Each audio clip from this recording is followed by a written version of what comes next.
पूज्यपाद गुरुमूर्ति श्री जनार्दन स्वामी महाराज के चरणों में विनम्र अभिवादन। योग प्रवेश के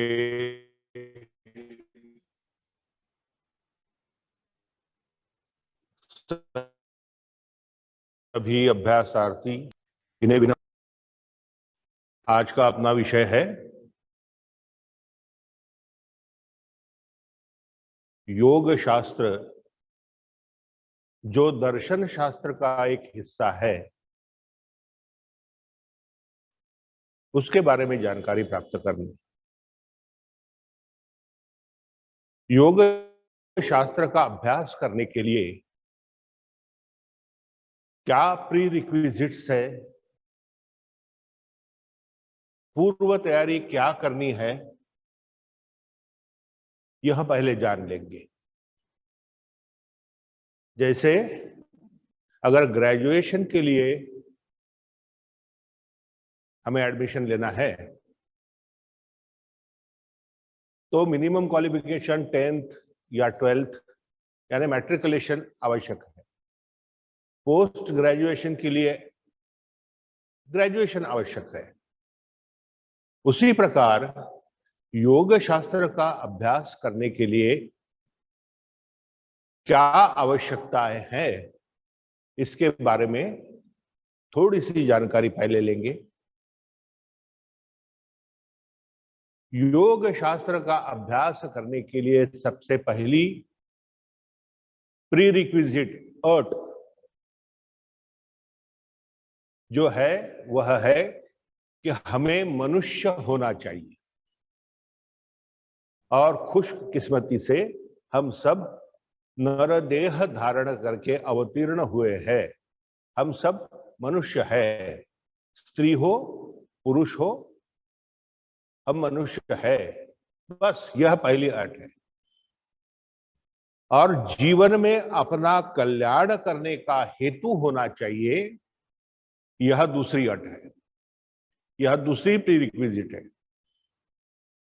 पहले मनुष्यत्व और अपना कल्याण हो ऐसी मन में सोच, जिसे मुमुक्षुत्व कहते हैं। और तीसरी अर्थ ऐसी है कि महापुरुष, कोई संत सद्गुरु, इनका आश्रय होना चाहिए। वह भी हमें प्राप्त है। आचार्य शंकर कहते हैं, दुर्लभम त्रयमेवैतत् देवानुग्रह हेतुकम मनुष्यत्वम मुमुक्षुत्वम महापुरुष संश्रयः। तीन चीजों की आवश्यकता होती है। मनुष्यत्व जो अनायास मिला है, हमने कुछ खास प्रयास नहीं किए। अच्छे माँ बाप के संतान के रूप में हमें जन्म मिला, हमारे पूर्व सुकृत अच्छे थे, इसलिए मानव जन्म मिला। नहीं तो कुत्ता, बिल्ली, गधा, घोड़ा, गाय, भैंस आदि जन्म में, आदि योनियों में हम आते तो शायद योग के लिए अपात्र ठहरते। मगर अनायास हमें मानव जन्म मिल गया है। दूसरा है मुमुक्षुत्व, अपना कुछ कल्याण हो ऐसी मन में सोच रहना। अब जब सोच का सवाल आया तो मन और बुद्धि का सवाल आ गया। तो मनुष्य जन्म मिलने के कारण हमें बुद्धि भी मिली है और एक अत्यंत सक्षम मन भी मिला है। तो मन और बुद्धि, यह दोनों प्राप्त है। और अपना कल्याण हो ऐसी मन में सोच है, इसलिए हम योगाभ्यास करते हैं। और तीसरा और सबसे महत्वपूर्ण है महापुरुष संश्रयः।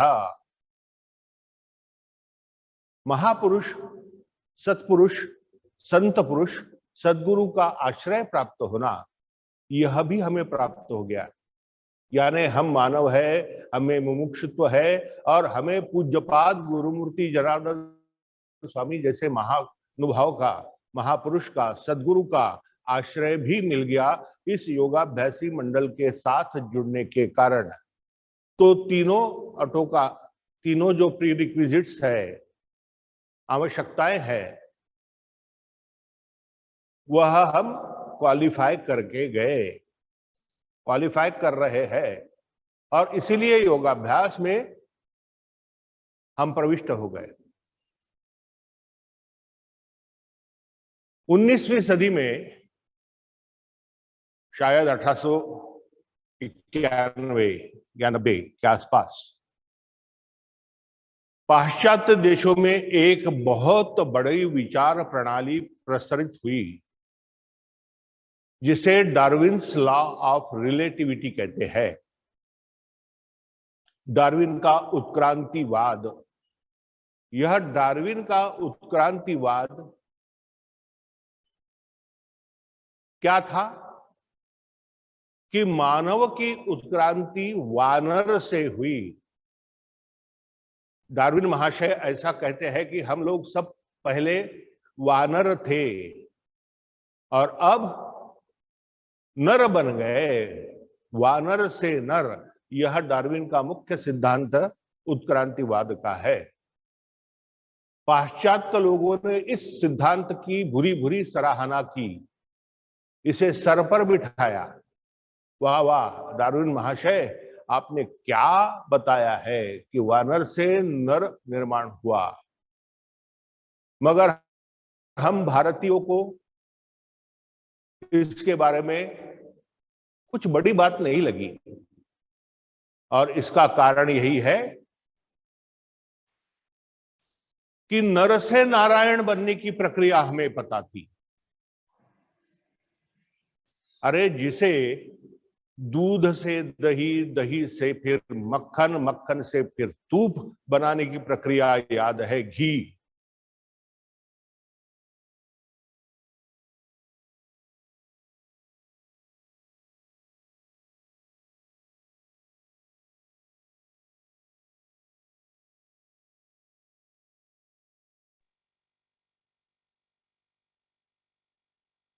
हजार साल पूर्व से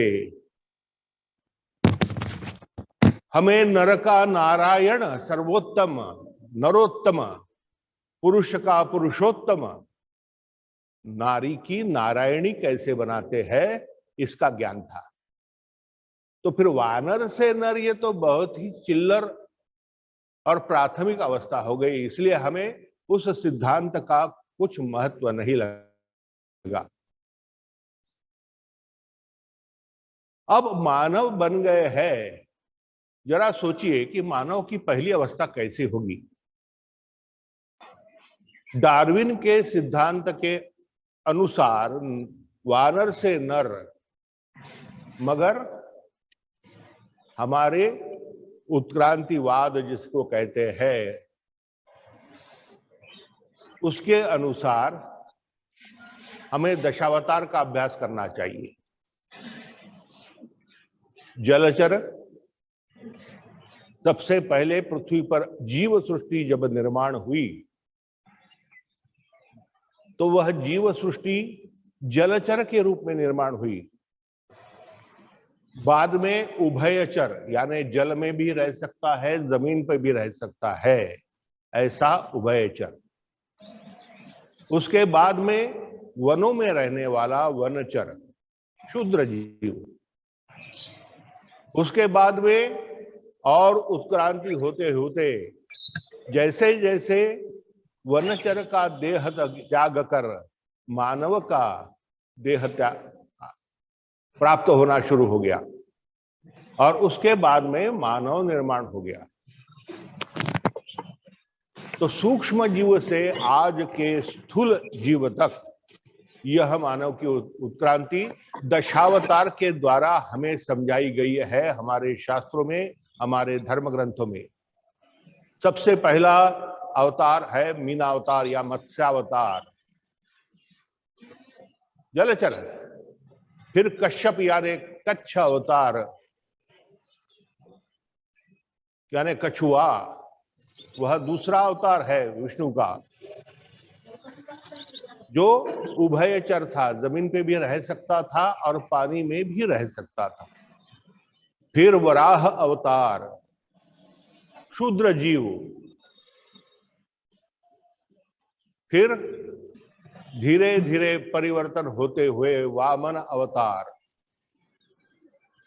और वामन अवतार के बाद फिर परशुराम अवतार, फिर शस्त्र अस्त्र के साथ मानव हुआ। नहीं, बीच में नरसिंह अवतार, वराह अवतार हो गया पूर्ण पशु, और पशु के बाद में नर पशु, मुख सिंह का, हाथ पैर सिंह जैसे मगर शरीर बाकी मानव जैसा, ऐसा नरसिंह अवतार। और फिर वामन अवतार, वामन अवतार के बाद शस्त्र अस्त्र धारण करने लगा, संसाधनों का वापर करने लगा, उपयोग करने लगा, ऐसा परशुराम अवतार। और फिर पुरुषोत्तम अवतार प्रभु श्री रामचंद्र का, और श्री रामचंद्र का पुरुषोत्तम अवतार के बाद पूर्ण पुरुषोत्तम, ऐसा श्री कृष्ण अवतार। उसके बाद में फिर संसाधनों का अतिरिक्त वापर छोड़कर अहिंसा के मार्ग पर चलने वाला बुद्धावतार, और फिर अभी आगे आने वाला कल की अवतार। ऐसे दशावतार जो है वह मानवता या मानव के उत्क्रांति के द्योतक है।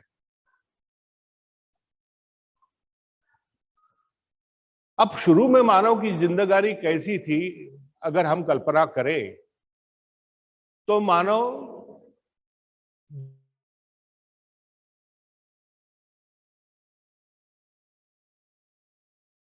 क्या थी, तो अन्न वस्त्र निवारा और सुरक्षा, 4 प्रकार की उसकी प्राथमिकता थी।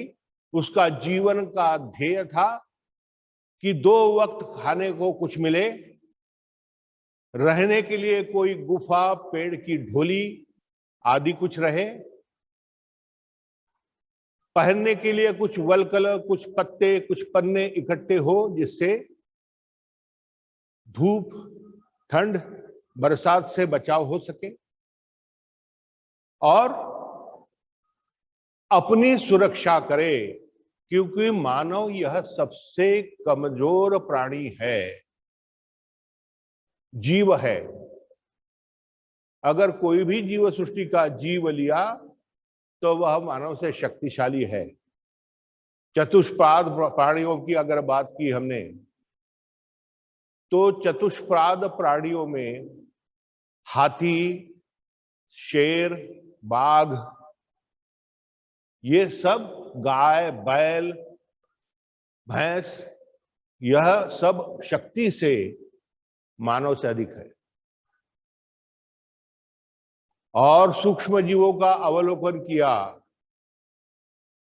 तो आज का उदाहरण, कोरोना नाम का कोई विषाणु, जीवाणु, कोई वायरस अति सूक्ष्म, यह मानव पर अटैक कर देता है, मानव पर हल्ला कर देता है, और मानव बिल्कुल त्राहिमाम, त्रस्त हो जाता है।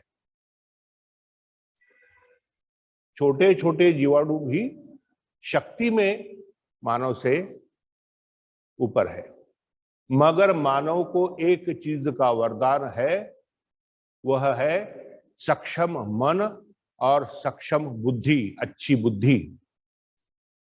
इन दोनों के कारण मानव ने अपना अधिकार सिद्ध कर दिया, अपना श्रेष्ठत्व सिद्ध कर दिया, और वह सबसे महत्वपूर्ण प्राणी सृष्टि का एक घटक बन गया। उसने जितने हिंस्त्र प्राणी थे, चतुष्पाद प्राणी थे, पंछी थे, इन सबको काबू में कर लिया अपने बुद्धि के जरूर,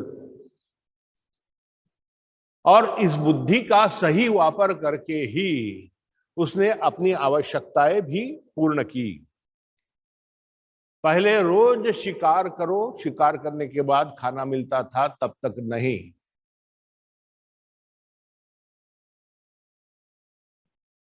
वर्षा, ठंड और धूप, इनसे खुद का बचाव करो। सुरक्षित जगह पर रहो ताकि हम किसी दूसरे प्राणी का भक्ष न बने।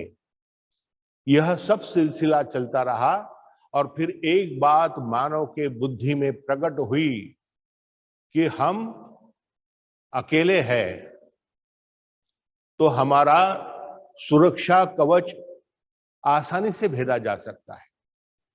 मगर अगर हम संगठित रूप में रहे, एकजुट रहे, तो फिर सभी समस्या हल हो जाएगी। यानी खाने की समस्या,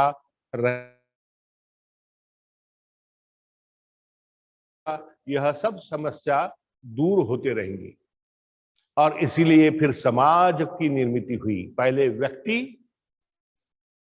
व्यक्ति के बाद समिष्टि यानी समाज, और इस सामाजिक कार्य से मानव ने अपनी जिंदगी, अपना जीवन सुखमय बना लिया। फिर धीरे धीरे औजारों का इस्तेमाल करना शुरू हो गया। औजारों का इस्तेमाल करने के बाद शिकार करना नहीं, कृषि करना, खेती करना, जो आवश्यक अनाज है वो उसे उपजाना, यह सब संभव होने लगा। और फिर मानव के जीवन में स्थिरता आने लगी। पहले अस्थिर जीवन था, अब आने के बाद वह अस्थिरता नष्ट होकर स्थिर होने लगी। और जैसे जैसे स्थिरता आने लगी तो मेरा जीवन और सुखमय हो, इस दृष्टि से मानव ने प्रयास शुरू किया। सब किस लिए? सुख के लिए। सब किस लिए? समाधान के लिए। सब किस लिए? निरोगत्व के लिए। क्योंकि निरोगत्व से ही सुख है, सुख से ही समाधान है। इसलिए पूज्यपाद गुरुमूर्ति जनार्दन स्वामी महाराज ने अपने संदेश मंत्र में हम सबसे कहा है, समाधानाय सौख्याय निरोगत्वाय जीवने योगमेवाभ्यसेत प्राज्ञः यथाशक्ति निरंतरम। अर्थात जीवन में समाधान, सुख और निरोगत्व प्राप्त करने के लिए बुद्धिमान व्यक्ति यथाशक्ति किंतु निरंतर योगाभ्यास करता है। चलो फिर से आदि मानव, स्वामी जी से आदि मानव की तरफ चलते हैं। आदि मानव ने सोचा कि अब जीवन में स्थिरता आ गई, अब समय मिलना शुरू हो गया। सवेरे उठे, शिकार के पीछे दौड़े, या कुछ कंद मूल फल एकत्रित करने के लिए दिन भर बिताया, जो कुछ मिला वो खाया। फिर धीरे धीरे उसे पका के खाने की कला आ गई, अग्नि का संस्करण करके। और फिर सामाजिक संगठित जीवन जगने के कारण, जीवन व्यापन करने के कारण समाधान, सुख और निरोगत्व, तीनों चीजें उसे तब प्राप्त होने लगी और समय भी मिलने लगा। मैं तो पूरा दिन क्या खाऊं और खाने के लिए क्या एकत्रित करूं, इसी में होता था। अब थोड़ा सा सोचने के लिए समय मिलने लगा। और अब सोच जब बढ़ी तो दो प्रकार की विचारधाराएं प्रकट हुई मानव में। एक सुखवादी या भोगवादी, इस देह को ही सर्वस्व मानकर देह के द्वारा प्राप्त होने वाला सुख, उसके पीछे दौड़ने लगे। फिर नरम नरम पत्तियां इकट्ठा करके बेड़ लगाना अपना, उस पर सोना, फिर वल्कल का निर्माण होकर, वस्त्र का निर्माण होकर फिर वस्त्र परिधान करना, अग्नि के से संस्कारित अच्छे अच्छे व्यंजन बनाकर खाना, यह सब अपने विषयों से, देह से जुड़े हुए सभी कार्यकलाप प्रारंभ कर दिए। यह एक प्रवाह हो गया कि जो भोगवादी, सुखवादी कहलाता है। सारे पाश्चात्य तत्वज्ञान इसी भोगवाद पर, इसी सुखवाद पर निर्भर है। मगर भारतीय सोच कुछ अलग थी। पता चल गया कि अच्छे व्यंजन खाने के बाद जिह्वा को सुख मिलता है, पेट अच्छे से भरता है, शरीर सशक्त होता है, मगर ये क्षणिक है, क्षण भंगुर है, अल्पकालीन है। आज खाया तो फिर पूरे आगे की जिंदगी नहीं खाना, ऐसी कुछ परिस्थिति निर्माण नहीं होती। आज खाया कल फिर से खाना पड़ता है, परसों फिर से खाना पड़ता है। कोई भी विषय जनित सुख जो है, देह इंद्रिय के द्वारा प्राप्त सुख, यह परमानेंट नहीं है। फिर भारतीय ऋषि मुनियों ने खोज करना शुरू कर दिया, संशोधन करना शुरू कर दिया कि ऐसी कौन सी चीज है कि जो चीज हमें चिरकाल अधिक से अधिक समय तक सुखी रख सके, और फिर उसी के माध्यम से यह जो सोच बनी, इस सोच से फिर तत्वज्ञान की उत्पत्ति हुई। तत्वज्ञान बहुत सरल शब्द है। तत्व और ज्ञान, हमारा योग शास्त्र इसी भारतीय तत्वज्ञान का एक हिस्सा है। तत्वज्ञान का बहुत सरल, साधा, सुगम ऐसा अर्थ जानना है तो शब्द का विश्लेषण करना है, जैसे मैंने अभी आपको करके दिखाया। तत्व ज्ञान, 3 शब्दों से यह तत्वज्ञान शब्द बना है। तत् का अर्थ है वह,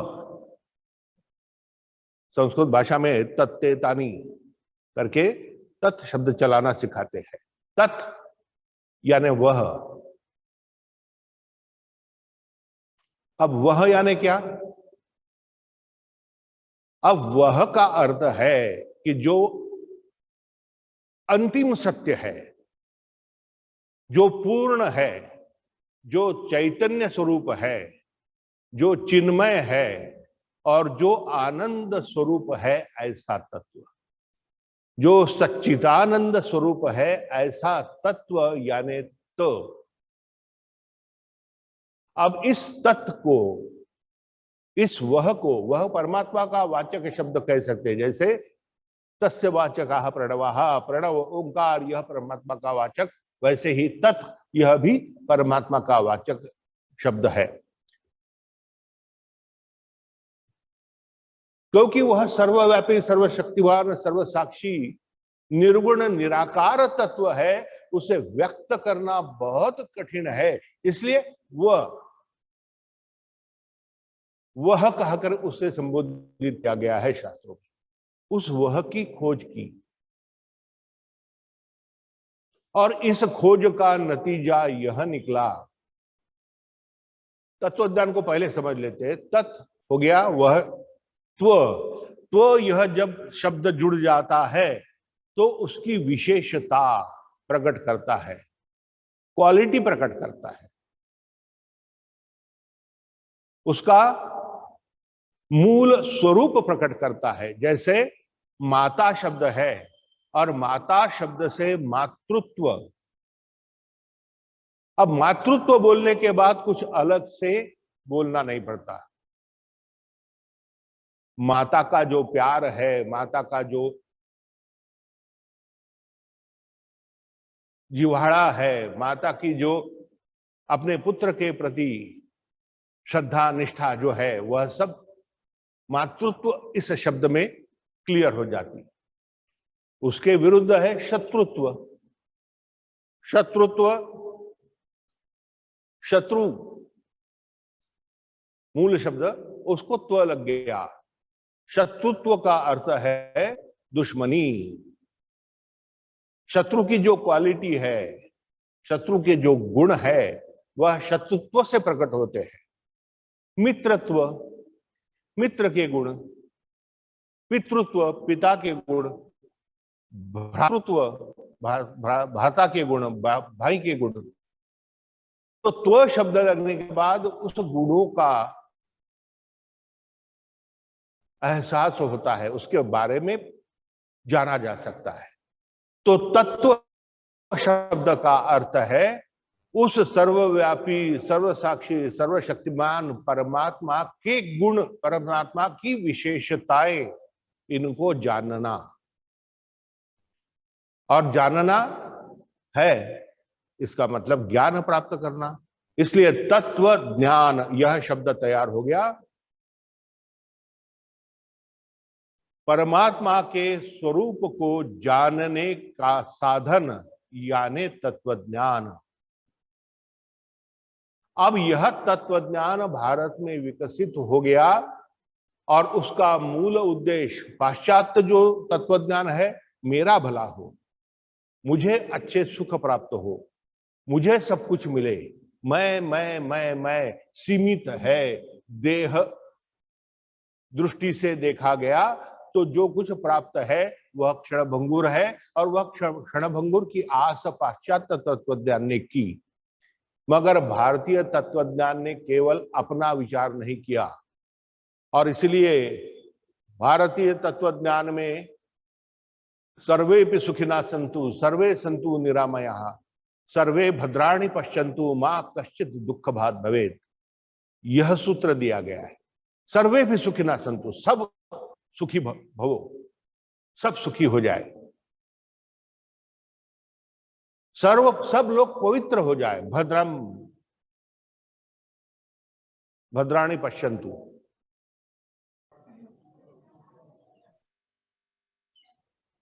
और सब निरामय यानी हेल्दी, आरोग्य संपन्न हो जाए। अब सब में कौन आया?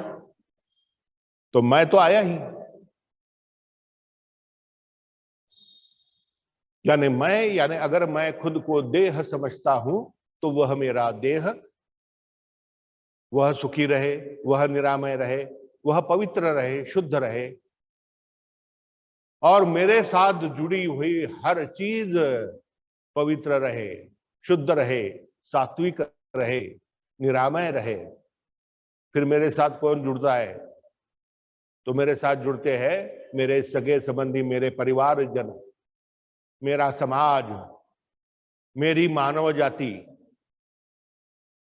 मैं जिस जीव सृष्टि का एक हिस्सा हूं, वह जीव सृष्टि यानी व्यक्ति और समष्टि दोनों का विचार नहीं, साथ साथ सृष्टि का भी विचार, एनवायरमेंट जिसको कहते हैं।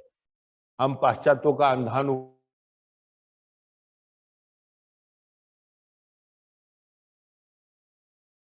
उनकी दृष्टि से हमारे संस्कृति में, हमारे संस्कारों में उतना ही पशु पक्षियों से करे, उतना ही प्राणियों से करे।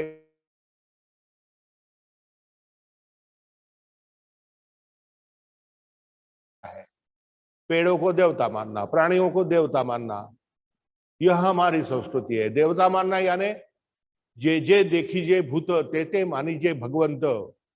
जो कुछ जीव सृष्टि में सजीव या निर्जीव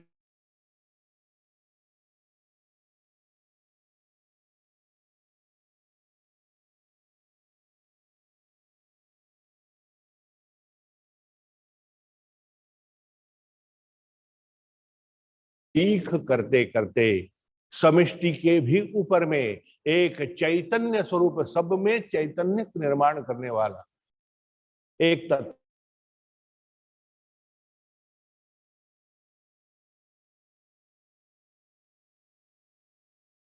आचा बड़े चालतो हा पसारा, अपनी प्रार्थना में रोज हम कहते हैं, जिसके बलबूते यह सारी कार्यकलाप हो रहा है, सारा कार्यकलाप हो रहा है, वह शक्ति यानी परमेष्टि। तो केवल स्वार्थ से अपना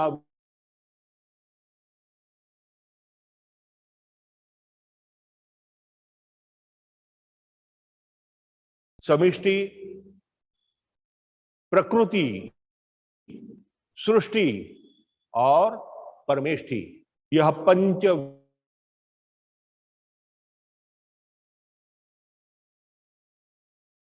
भी इसका अभ्यास हुआ, इसके द्वारा ज्ञान प्राप्त हुआ, उसे तत्व ज्ञान कहते हैं। तत्व ज्ञान का अभ्यास इसलिए करना है। तत्व ज्ञान की शुरुआत कैसी हुई? तो मूलभूत अपनी आवश्यकता की पूर्ति होने के बाद मानव ने अपने सर्वांगीण विकास के लिए जो कुछ रिसर्च किया, हमारे ऋषि मुनि रिसर्चर थे, वैज्ञानिक थे, 100% वैज्ञानिक तरीकों से उन्हें मानव जीवन के कल्याण के लिए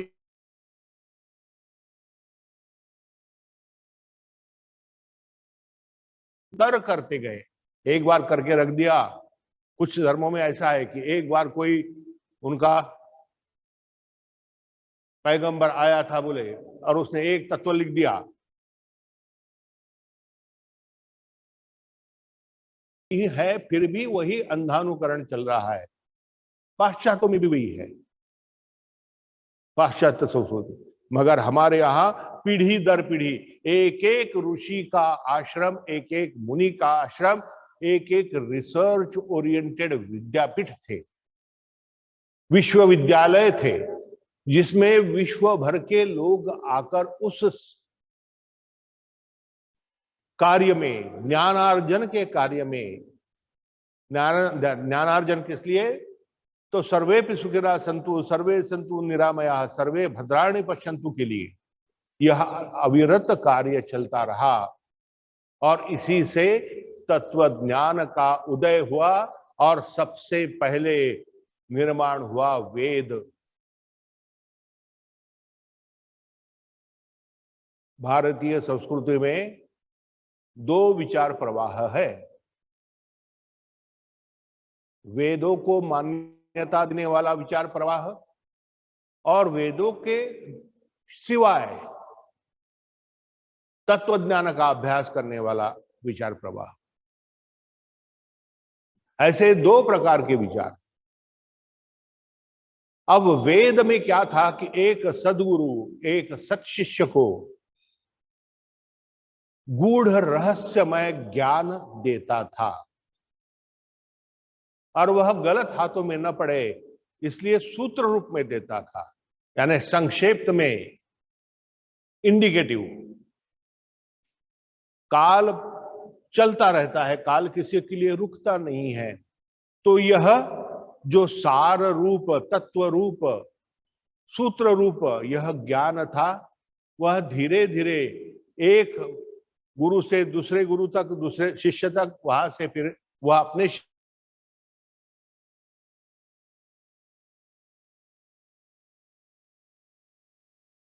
अब यह डाइल्यूशन जो होते गया, तो यह डाइल्यूटेड फिर से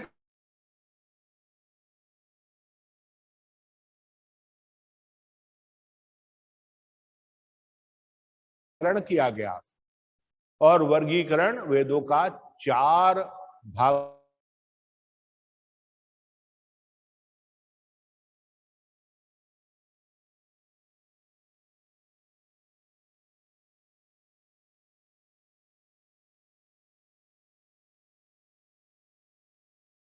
सबसे पहले ऋग्वेद, फिर यजुर्वेद, फिर सामवेद और फिर अथर्ववेद। ऐसे 4 वेदों का निर्माण हुआ और इस 4 वेदों के द्वारा, वेद का अर्थ क्या है? विद धातु है संस्कृत में, अगर जो संस्कृत जानते हैं वह विद धातु है। विद का अर्थ है जानना।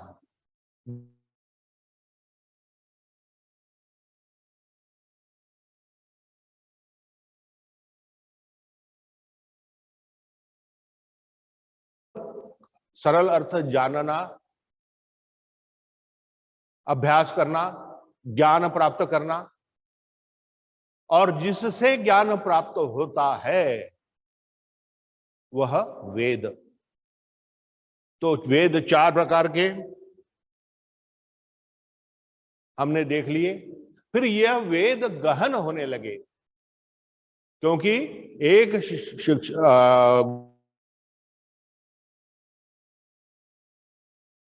इंटरप्रिटेशन जिसको कहते हैं वह बदल जाता था, और यह इंटरप्रिटेशन बदल गया तो थोड़ा सा अर्थ में अलगपना आ जाता था। इसलिए इस वेदों का वर्गीकरण करने के बाद भी फिर स्पेशल यूनिवर्सिटीज निर्माण हुई, विश्वविद्यालय निर्माण हुए कि जिसमें एक एक वेद पर रिसर्च हो, और फिर यह कुछ लिखित स्वरूप में हो जाए। और इस प्रकार की वर्णावस्था निर्माण हो गई थी। ब्रह्मचर्य आश्रम व्यवस्था, उम्र के 20 साल तक, 8 साल तक तो शिशु अवस्था है, उस वक्त कुछ समझता नहीं है। 8 से 20, यह 12 साल गुरु के सन्निध बैठकर अभ्यास करना, ज्ञान प्राप्त करना, इसका जो कालखंड है उसे ब्रह्मचर्य आश्रम कहते हैं। नियमों का कड़क पालन करते हुए, शिस्तबद्ध जीवन व्यापन करते हुए विद्याभ्यास करना, अभ्यास करना, ज्ञान प्राप्त करना, इसके लिए एक कालखंड। फिर 20 से आगे 2-4 साल स्थिर स्थावर होने के लिए 24 साल तक, 24 से 48 साल तक यह 24 वर्ष का कालखंड दुगना ब्रह्मचर्य आश्रम से। यह गृहस्थाश्रम, गृहस्थ आश्रम का पालन करना।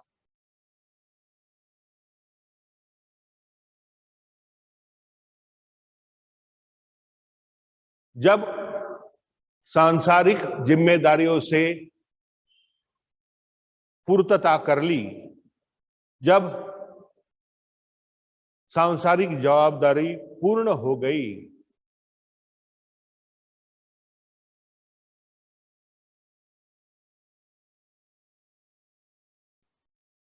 और घर में ज्यादा दखलंदाजी न हो, नवीन युवकों को नवीन गृहस्थ आश्रम में जो प्रवेश किए हैं उन्हें स्वतंत्रता मिले, इस उदार दृष्टि से वानप्रस्थाश्रम रहता था। हमने एकांत में जाना,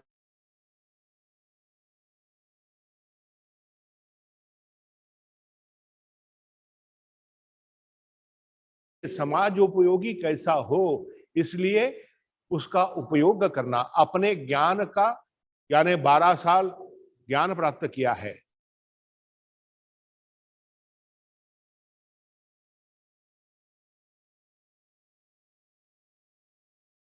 करते हुए अनुभव प्राप्त किया है, और ज्ञान और अनुभव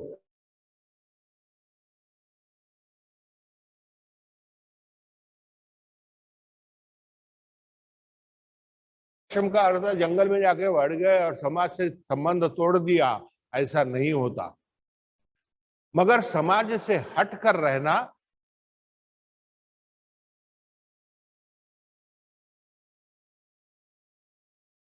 तक 50 साल तक समझदार हो बन जाता था व्यक्ति। उस समझदारी का उपयोग समाज के उपयोग के लिए कैसा हो, समष्टि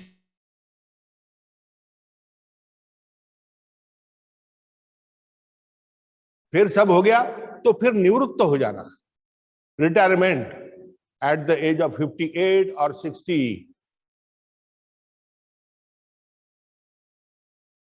रिटायर्ड होते हैं।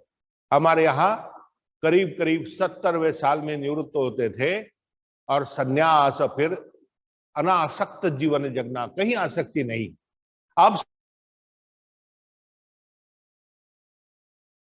को सिखाना, ज्ञान देना था वो दे दिया, अपने सभी उत्तरदायित्व पूर्ण कर लिए, और ऐसे अवस्था में फिर अपना जीवन व्यापन जो बचा है वह करना, और आत्मनो मोक्षाय जगद हिताय च, ऐसी अपनी 100 साल की जिंदगानी गुजारना। प्रभो पूर्ण आरोग्य आम्हा सावे, तसे नित्य मांगल्य नेत्रा दिसावे, कधी दैन्य दारिद्र आम्हासी ना हो, शतायुष्य ऐश्वर्य विज्ञान राहो। ऐश्वर्य यानी ईश्वरी गुण, यह चारों संन्यास, ये चारों आश्रम का जिस्ट एक ही है कि हमारी 100 साल की उम्र बहुत अच्छी तरह से हमें पता ही नहीं चलता क्यों जन्मे हैं, पता ही नहीं चलता क्यों जी रहे हैं, पता ही नहीं प्रयोजन से जन्म लिया, किस प्रयोजन से हम अपना जीवन व्यापन कर रहे हैं, और अब कार्य समाप्त हो गया मेरा, और इसलिए मैं जीवन समाप्त हुआ तो संतुष्ट ही हूं, समाधानी ही हूं। इस समाधान में अपना जीवन समाप्त करना, यह सब तत्वज्ञान का जिस्ट है। हमने वेद देख लिया, वेद से ही कल शुरुआत करेंगे, वेद से आगे यह सब योग शास्त्र का इतिहास हम देख रहे हैं। कहां से वेद शास्त्र निर्माण हुआ? 7 बजकर मेरी घड़ी में 7:45 हो गए, वर्ग का समाप्ति हो गई। तो आज वर्ग यही समाप्त करते हैं। वर्ग के समाप्ति के बाद सबने हाथ जोड़ना, स्वामी जी को वंदन करना और हरिओम कहना। तो बाद से सभी शिक्षकों के, कार्यकर्ताओं के सद्भाव से यह आज का पहला लेक्चर समाप्त करते हैं। हरिओम।